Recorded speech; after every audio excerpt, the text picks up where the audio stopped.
Welcome to this series of interviews with remaining Chisenhale Studio's founding members. These interviews will form an audio archive illuminating Chisenhale Art Place's archive of photographs and is part of our commemoration of the 40-year anniversary of Chisenhale Art Place. In October 1980, a group of artists were granted guardianship of a derelict industrial building in Borough, East London, by the London Borough of Tower Hamlets. In return for use of the building and cheap rent, the artists were charged with the repair of the building in order to create affordable individual artist studios, a dance space, gallery, and an educational program for the local community. The image on screen depicts those very early days in 1980, shortly after the work had begun. This interview is with the abstract painter and founding member, Kate Hardy. The image on screen is titled Cube.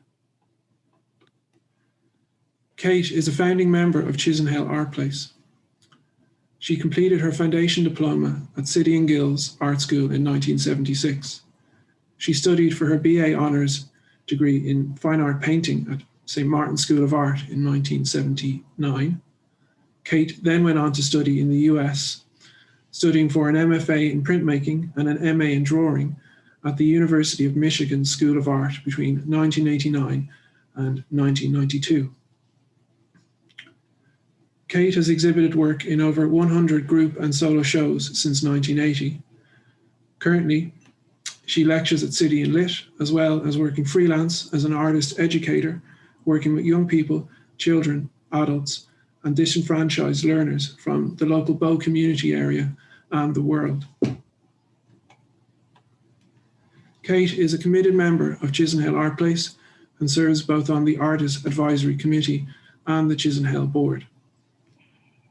The image on screen is a work by Kate and is entitled Pyramid.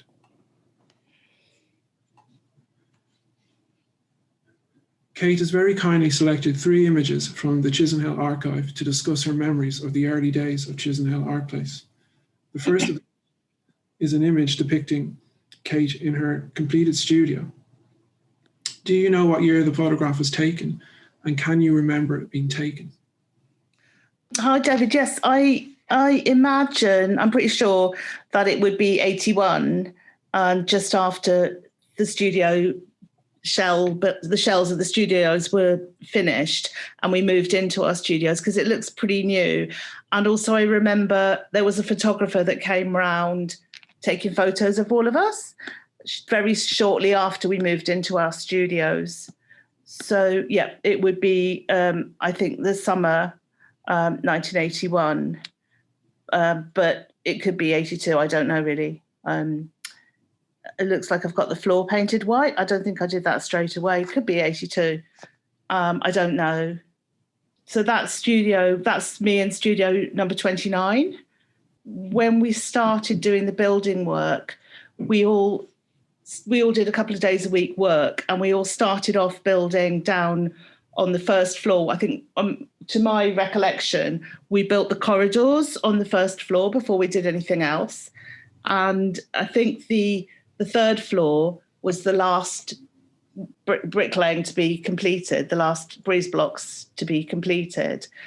And I remember I moved into that. I started working in that studio before that wall was finished. The wall with the painting on it that I'm working on there had the top course of breeze blocks missing for quite a long time before I got round to putting them in, because you had to drill into the pillars to put metal ties in so that the breeze block wall was attached to the pillars at either end. And it was quite hard to find a drill at that point. We had this Kango drill, but it was quite hard to kind of find equipment at that point late on. And once you're in your studio making the work, you're not really motivated to finish the wall. So actually the wall at the end and that wall had bits missing. I think finally Fran Cattell, who was on the other side of that wall, and I, we finished it. We finally put those breeze blocks in.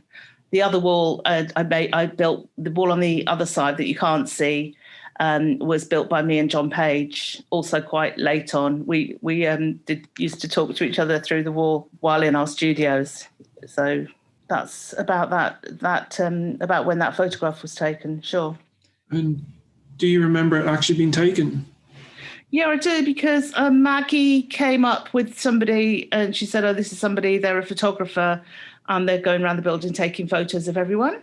So I can't remember who it was. I didn't talk to them. I just carried on working, and they took a couple of pictures and went. And do you know if the photographer was employed by CAP to make these images, or were they just interested in kind of artist communities? I don't think we did employ anybody or anything like that, because we didn't have any money, for one thing. But it may be, I don't know. It might, either they thought it was an idea or somebody thought it was an idea. I don't know who. I can't even remember. You know, I don't think I even kind of really talked to them particularly. So I wanted to get on with doing some work, having got in my studio. You know, I'm curious because when I first found this image in the archive, I actually thought it might be the studio I'm in at the moment, number 36, because it's on the 3rd floor. I've since found out it's not, but it kind of looks. Yeah, you can tell it's on the 3rd floor because it isn't straight. It's under the dormer mansard roof. It's bendy, and also the one I'm looking at is cropped. But can you see the window? The window is a flippy uppy window. Yeah, and they're only on the 3rd floor. Plus the glass is that kind of bobbly glass, and I think most of the glass in the windows in the building got smashed by children chucking stones and bricks, but they couldn't reach the 3rd floor. So the 3rd floor actually still probably to this day has got a few intact panes of glass from back in before when it was Chisenhale Works. And was that ever a problem over the course of the 40 years, like kids throwing stones at the windows since then? Or one time I came in to my studio and 14 panes of glass were broken. It wasn't that studio. It was when I was downstairs in Studio 5.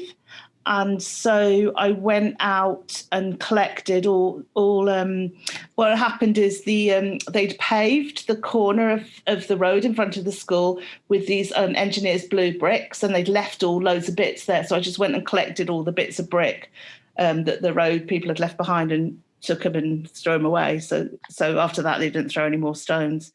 But yes, I think Pete Webster was on the other side of the building, on the canal side of the building, and he said quite regularly kids with shotguns used to break their windows. But I only had bricks.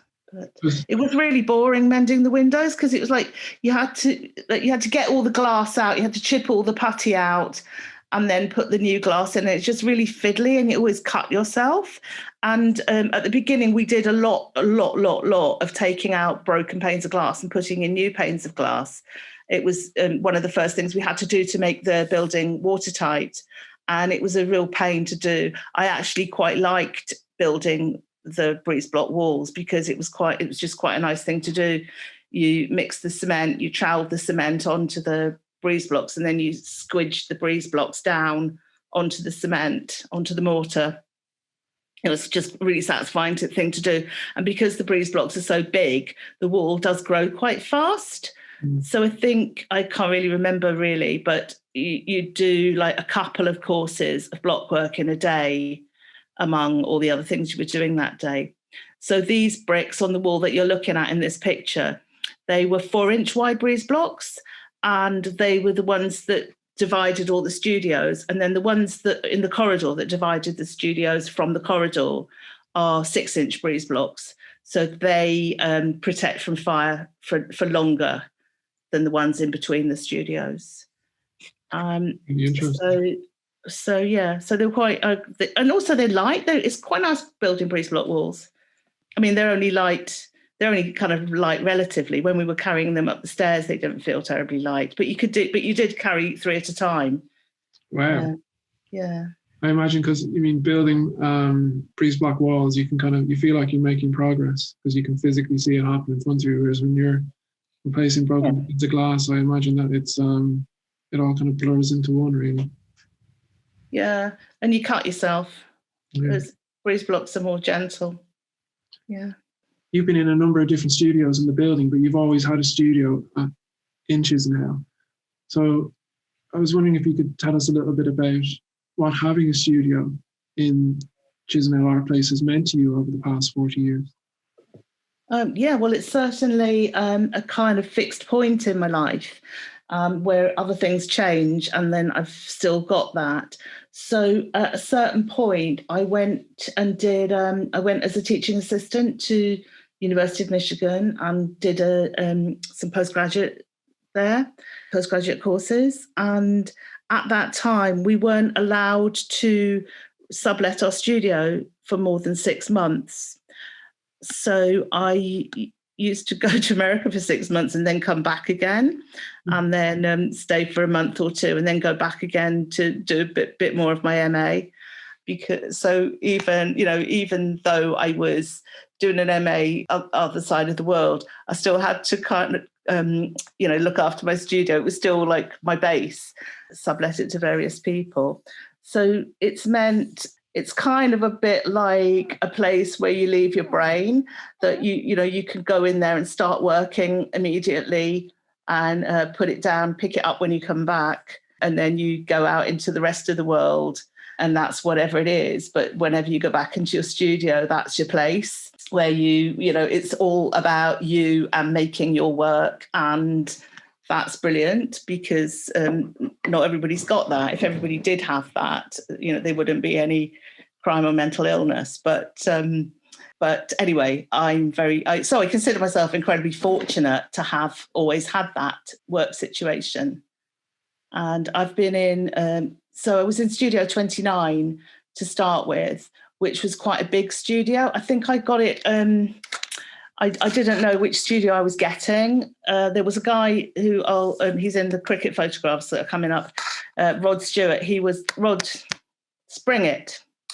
He was an architect, and he asked us all what size studios we wanted, and then he drew up the plans for all the different size studios. And I ended up with Studio 29 because I can't really remember. It wasn't the one I was originally going to have, but it was great. It was very big, freezing cold, really, really freezing cold in the winter. Like you go outside into the street and it would be much warmer, whatever the weather was.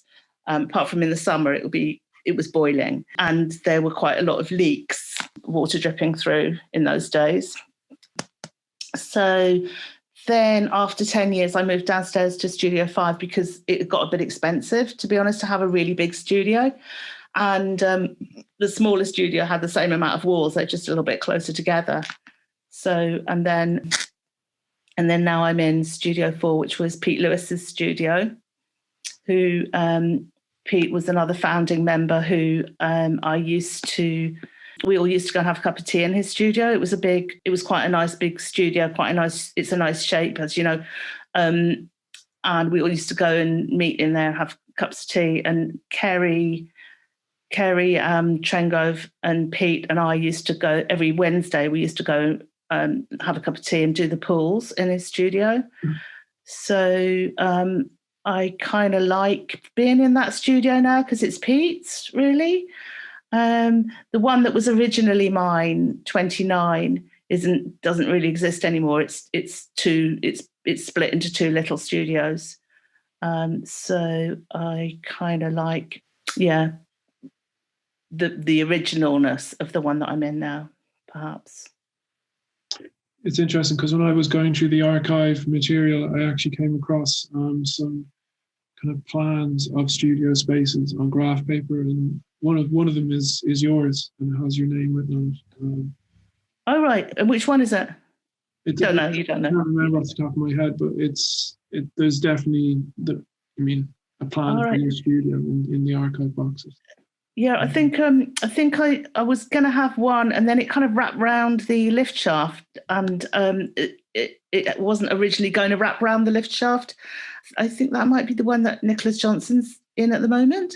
I can't remember what it's called, but then I thought I don't want one that wraps around the lift shaft because the window's not in the same place as the wall, most of the wall. And so then I just got the one that was left over, is what I mean by what I said about that. I think from memory, the plan that I found, it might be the one that goes around the lift shaft, because I seem to remember, I think it had an L shape, but I might be wrong. Moving on to the second and third images that you've selected, Kate, depicts a group of founding member artists following a cricket match, with some familiar tower blocks in the background, which locate the image in Victoria Park, walking distance to the studios. I'm curious to hear more about why you chose these two images to talk about, Kate, as they are very different to the majority of imagery in the archive, in that they don't depict the effort to make the building watertight and to build each studio. True. So one reason why I chose these photographs is because I took them and I didn't take any of the other ones.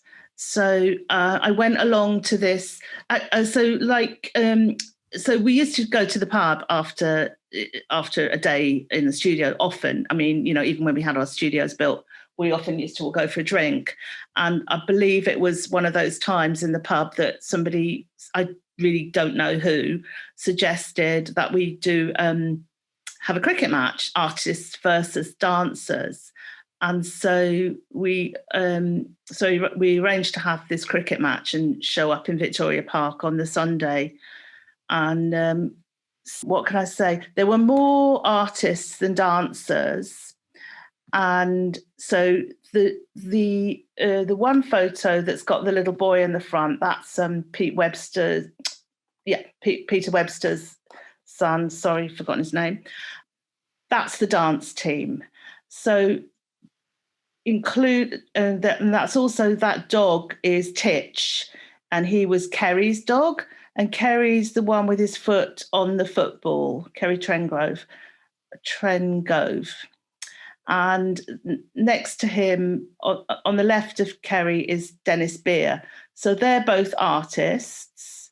And then way over to the right-hand side with a stripy T-shirt, that's Ron Hazelden, and he's an artist. And so the three people in that in that photograph who are artists, Dennis Beer, Kerry Tengrove, and Ron Hazelden. Then the woman, she's having a drink and kneeling on one knee. I'm pretty sure that's Claire Smith, who's Keir Smith's wife or girlfriend. And then the rest of them are all dancers. I think one of them might be Fergus Early. I'm not too sure. The guy kneeling down with his hands on his thighs and smiling. And then the guy with the black curly hair, that's Chris Cheek, I think. I don't know. I didn't know the dancers very well. So the other team, the artist team. So you can see the artist team, like, they look a bit happier, triumphant. We won. So I came along. I was going to be in the team, but I brought my camera. And the guy on the right, he's not an artist. He's my friend Colin. And he came along with me, and in the end, he ended up taking my place on the artist team so that I could do photographs. And actually, I took loads of photographs. I took about 2 rolls of film, and I guess the negs are somewhere in the building. So I guess I just think it's interesting that we all knew each other really well, and we did stuff together. And we were just used to each other. We worked a lot, doing the building. We went through that time of working really hard and looking forward to having our studios and being quite cold and everything. So after we all had studios, we all went into our studios and shut the door and did our work, but we still were close in a lot of ways. Even though, like, we tried to not go and have too many cups of tea with each other so that we could get on with our work. We did used to go for drinks and stuff. It was good. And so anyway, this was the one and only time that we did a cricket match. So I guess I should say who that everybody is in the artist team. So on the left is Emma Gunningham. smiling. And then the one that's next to her, that's Rod Springett, who, as I said, was the architect. And then the guy with the cap and the beard, I don't know who he is. He might be Fergus Early, but he can't really be, because the other guy in the other picture is.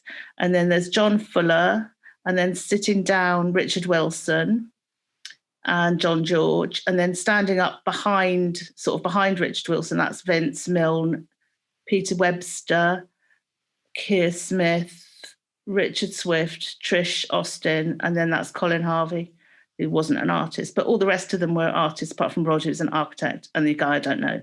So Pete Webster moved to Falmouth after not being at the studios very long.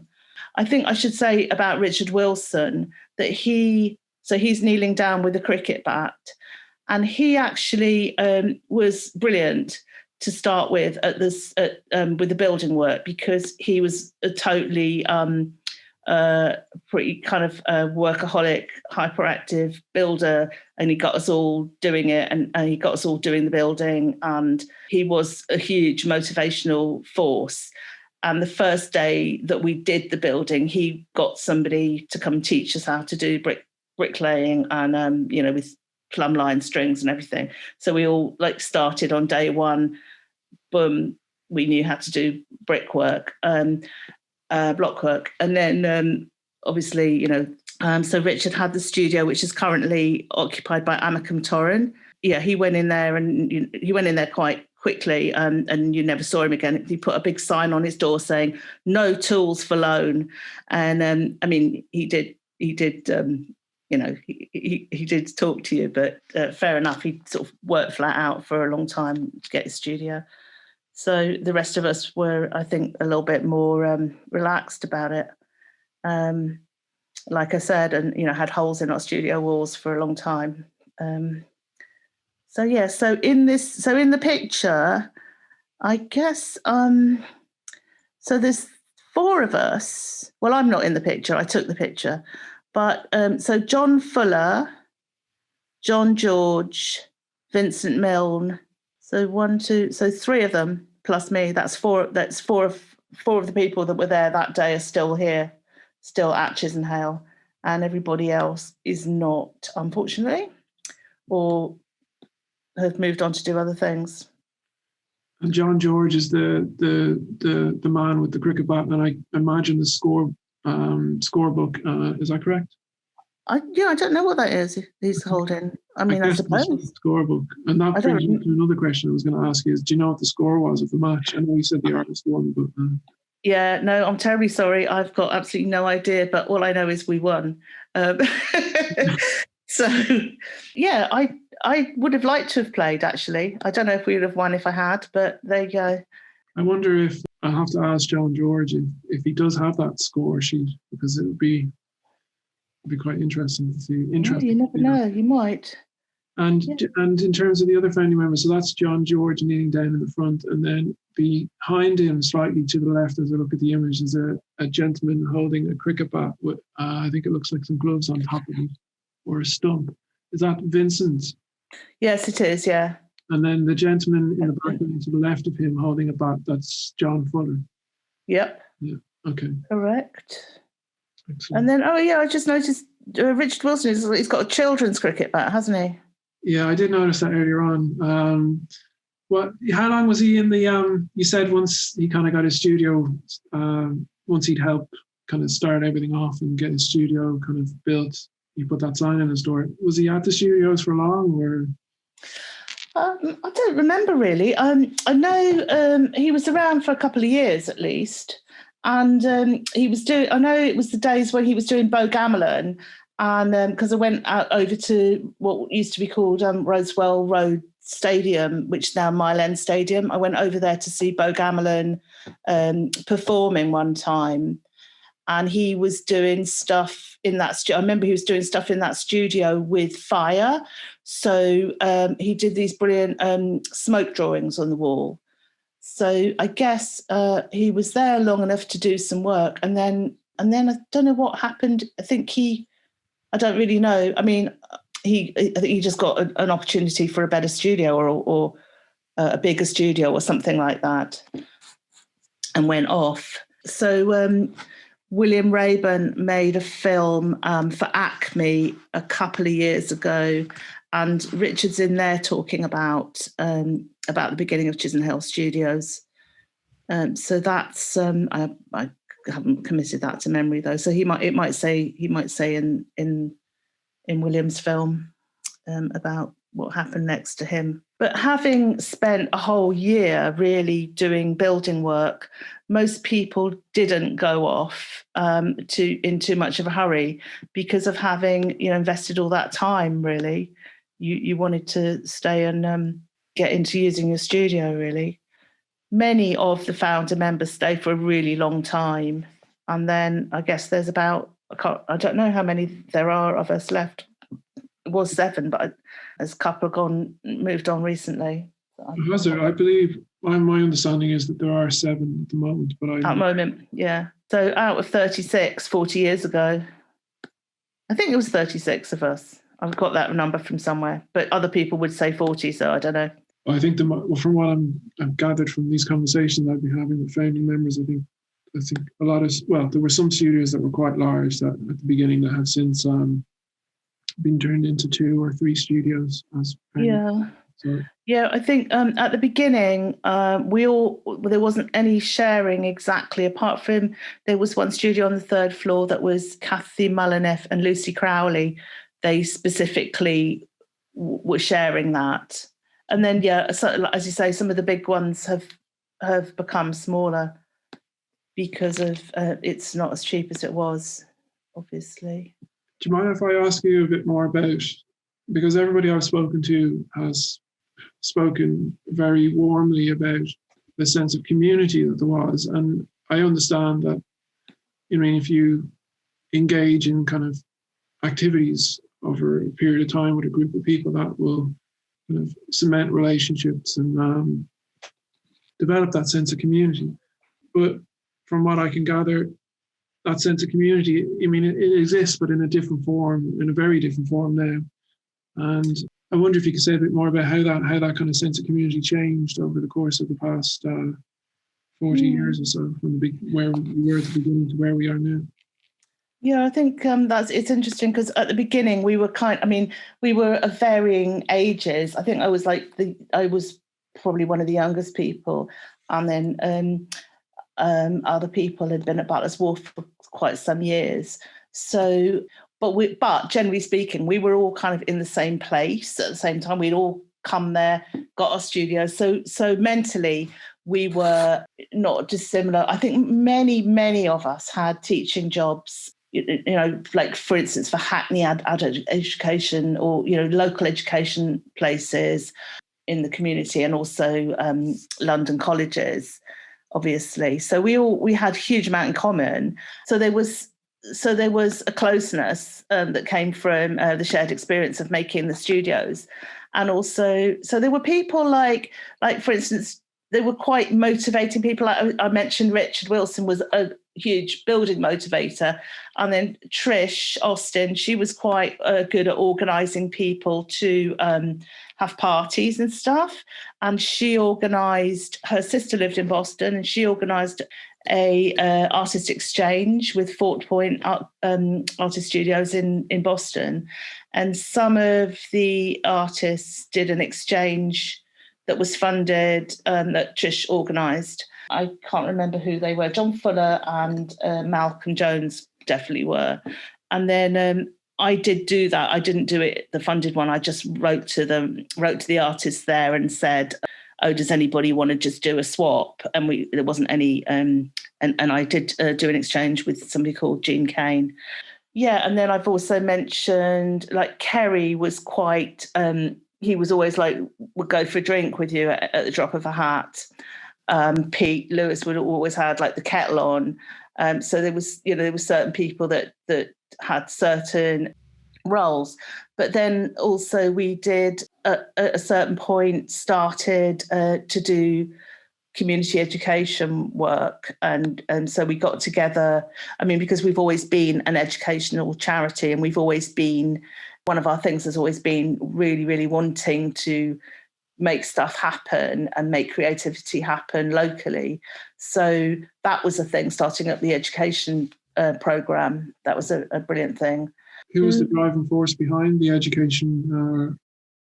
It came out of the AAC and us being a charity. I mean, it wasn't any one person. It was me getting together and thinking of projects and having meetings, and there were various projects we did early on. We also, don't forget, the gallery was ours early on. I mean, the gallery and the art was run by the artists. So when we had an administrator, they would also be taking on the gallery. So we did stuff in the gallery. And the gallery, I know some people have said different things, but it was never intended to be a showcase for our work ever. It was supposed to be a proper gallery with proper exhibitions, curate, and that's what it's always has been. Before and after it was independent, it always had interesting exhibitions. But things like years and millions of years ago, there was Tower Hamlets Women's Arts Festival, and we did loads of workshops around that. I've still got some photos of that with little girls who are now grannies probably. So yeah, we did lots of things that were to do with being in the same kind of situation at the same time. And then now I think Chisenhale's a bit more kind of diverse and disparate in its, there's lots of people doing lots of things. There are, but not everybody knows everybody. I think I might be right in saying. Yeah, I completely agree with you. There's many people. I think this is my 4th year I've been there, and there are people I still don't know. Right. There's people you've never met. Well, there's definitely people I've never met, and some of them are actually founding members. And there's other people who I guess have been there an awful long time, but aren't necessarily founding members who I've never met. Perhaps different times. And then there's kind of newer members that I pass in the corridor that It's always been a thing that you might go for a really long time between seeing people, because of us. People do come in at different times. Some people like working in the night, some people like working early in the morning, etc. And there's a lot of, there's such a huge amount of, you have to work really hard to make the money to pay the rent. And so when you're in your studio, you want to work, and then you have to go and you have to go to work afterwards, don't you? So that's it. And the pub closed, so there isn't a pub for us to go to. There used to be a pub in Kenilworth Road, I think it's called, the one to the right of the school. Anyway, there was a pub there called the Unicorn, and then there was the Earl of Ellesmere, both 2-minute walk from the studio. So the fact that they're not there anymore, that makes a difference. And plus, we always used to go to this cafe called the Aristic and go and have our beans and chips and stuff in there. And if you went in there by yourself, they'd always, at lunchtime, there'd be several people for you to go and sit with, that kind of thing. I don't think anybody's got time to go and have lunch in a cafe now. Where was that cafe, Kate? Was it on Roman Road or? Oh yeah, it was. Yeah, it was in Roman Road near Thompson's. Oh, I remember Kevin Harrison. Me and Kevin were going to Thompson's to get some replacement parts for the sink on the first floor, and he was telling me about. I think it's the same place you're talking about, and now it's a cafe of sorts. And he mentioned yourself, actually, because he said that it was one of your son's friends from school had taken over the lease. That's right. So it's called Cafe East. Yeah. And actually, that's a really nice cafe, and it's got the person who manages it. Well, it's two guys manage it, and I can't remember his name now, but he went to Bow Boys and school. I think he did. Anyway, it's a brilliant cafe because it's like it really reflects the makeup of the locality in its diversity, and it's it's brilliant actually. It's nothing like the old egg and chips one, but it's still quite a nice Cafe East. It's good, yeah. In fact, some of my students have had exhibitions in there. So yeah, what were you asking me about? I was asking about how the kind of sense of community had changed over. Yeah. Well, there's a sense of community in that we've got so we've got the Artists Advisory Committee, and we, that's quite intense, isn't it? We kind of all know each other quite well from meeting and having hugely intense conversations. So that's a thing that brings people together, I think. Yeah. Plus, we do education projects. Many of us are involved in different education projects still, so we should be, because we're an educational charity. And also there's the open there hopefully will be again sometime soon, open studios, and I think they are an opportunity for everybody to kind of leave their silos of their studio spaces and kind of mix with each other more so than they would ordinarily. Yeah, it is actually, like when it's quiet, it's really nice to have a big long chat with your neighbour. And then when it's not quiet, you meet at open studios, you meet people from a lot of really, really local people from the neighbouring streets come, plus obviously people from much further away too. So that's a nice thing, a nice opportunity to have the building open to other people. Would you mind talking a little bit, Kate, about what having Chisenhale Art Place in your life has meant to you over the past 40 years? The large part, a huge part of being at Chisenhale has been, as I said, having the place to work and be yourself and make your work. That's huge. But obviously it's kind of a bit like, it's like being a part of a family in a way that all the other stuff exists as well. And so the politics, and so there's always been, things to discuss and negotiate, navigate our way round to do with how we use the building, how we can keep the building. So to me personally, what Chisenhale means to me is, lots of things. It's really been interesting to have the gallery and see how exhibitions have changed. Amazing range of exhibitions over the years, and as Chisenhale Dance. Actually, my son, he's 27 now. He used to go to their little children's dancing, age 2. And I actually went to, I still do go to classes there, actually. They have brilliant classes in Chisenhale Dance Space. I've been teaching there, all pretty much always as well. So this one class that I teach, it's Wednesday evening painting class.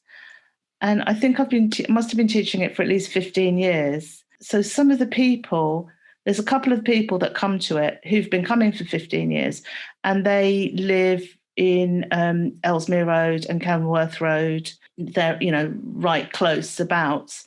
And so I've known them for a long time. And that's been great as well. We've always taught children's art classes and young people's art classes. And so that's enabled us to get to know, again, really, local people. Kevin and I used to do a teenagers class, and they're fairly hard to reach groups, secondary children in Tower Hamlets. So we'd get my son to go and recruit people to come to our